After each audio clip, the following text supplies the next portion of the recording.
Do you want to be a better Clubhouse moderator? Do you want to generate more leads for your business with Clubhouse? Today, I'm explaining all of my top secrets on how I'm leveraging Clubhouse to drive tons of leads, tons of downloads, and tons of subscribers. Let's get into it. And by the way, if you want to create better content in less time so you can focus on what you love, smash subscribe so you do not miss out. Okay, let's get into the video. So my first tip on how you can be a better moderator in Clubhouse is by customizing your bio for the room that you're in. Some days I'm in rooms for growing on social media. Some days I'm in podcast growth rooms. Sometimes I'm in YouTube growth rooms. And I think it's really important that you're customizing your bio based on the audience that's there. Listen, your goal as a moderator is to get people to listen, to appreciate what you have to say, and to click on your face. At that point, they're gonna start reading about you. They're gonna read your bio. Okay? And if you have a thoughtful bio that speaks to that person, you have a much better chance of converting them to someone that actually cares about you, your business, and what you're trying to do. You know, in addition to that, you definitely want to be taking notes throughout the room. I think this is really important. Moderating is not a passive activity. It's a very proactive activity. So when someone gets on stage and I can kind of tell that this is something that I might be able to answer, I'm just jotting down notes. And I'm not talking about jotting down complete comprehensive notes like I was in calculus in high school. I'm talking about just jotting down brief notes so I get a better understanding of who this person is and what is the problem that they need solved. If you are actively listening to people and taking notes and actually being thoughtful and invested in what they're doing, people are gonna take notice, I promise you. And not just the person that you're speaking to, everyone in the room is gonna recognize this. You know, I think one of the biggest mistakes that moderators make in Clubhouse is they hear someone talk about this problem that's very important to them. It's a big problem for them. And then they just come up with a generic solution for that problem off the top of their heads. Now, in some cases this works, but in a lot of cases it doesn't. Everybody is different. Everyone's unique. Everyone has different problems that they're trying to resolve. I think that if you can, ask some additional questions to qualify. And when someone hears that you're actually interested in asking them questions about their problem, it's palpable. It's really, really important that you do this. Now, on the flip side, you don't want to completely monopolize the stage. You don't want to monopolize all the attention. If you're in a room with 5, 10, 15, 20 different moderators, it's not your place to just take up and hog up the whole room asking a bunch of questions. But if you're a host, if you're in a smaller room with not a ton of moderators, I would encourage you, don't just pop off an answer real quick. Try to get to understand the person and their problem more in depth before you answer. And I'm gonna give you a perfect example of this. I went to the car dealership the other day and I brought in my car for an oil change. Just needed an oil change, the light went on. I can't tell you how much this ticked me off. Before the mechanic even looked at my car, he already told me 5 things that I needed. I'm like, bro, you don't know me. You don't know the car. You don't know anything. And you're diagnosing my problem before you even understand it. Don't be a used car salesman, okay? Please, don't be a used car salesman. It's not gonna work. People aren't gonna care. Just don't do that, okay? Get to know your person and the problem they have so you can lay out a potential solution that's gonna help them. And quite frankly, a lot of times, you're not gonna be able to answer and solve their entire problem right there. This is a perfect time to give them a call to action and to give the audience a call to action. Let me give you an example.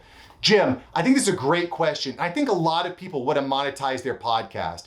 Do me a favor. Anyone that wants to monetize their podcast, DM at Mark Savant Media on Instagram. I want you to go to Instagram, DM at Mark Savant Media, the keyword monetization. Keyword monetization, and I will give you a bunch of different ways you can monetize your show, and we can take this conversation to the next level.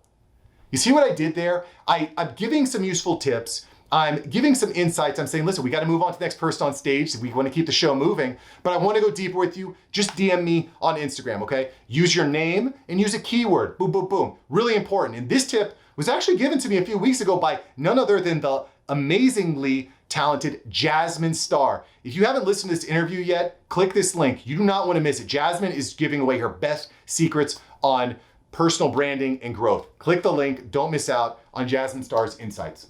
I also think as a moderator, you should have the same icon, the same face, the same logo on all your different platforms. Again, you are not able to actually text with people back and forth within Clubhouse. So what's inevitably gonna happen is you're gonna provide good information, you're gonna give a call to action, then people are gonna start looking for you on other platforms, whether that's YouTube, LinkedIn, Instagram. If you use the same picture, it makes it much, much easier for people to recognize you and find you on other platforms. Use the same picture. My business philosophy is all about reciprocation. And I think of business like a rubber brand. The more value I give to someone else, the more value I get back. So if you're able to give immense value to someone, it's gonna come back to you. So show love to the other moderators on stage. Things like, wow, that was such a great insight, Jasmine. I just love what you said there. That's fantastic. Or, John, great insights. I just want to go a little bit deeper on one of the points you made. So show love, you get love back.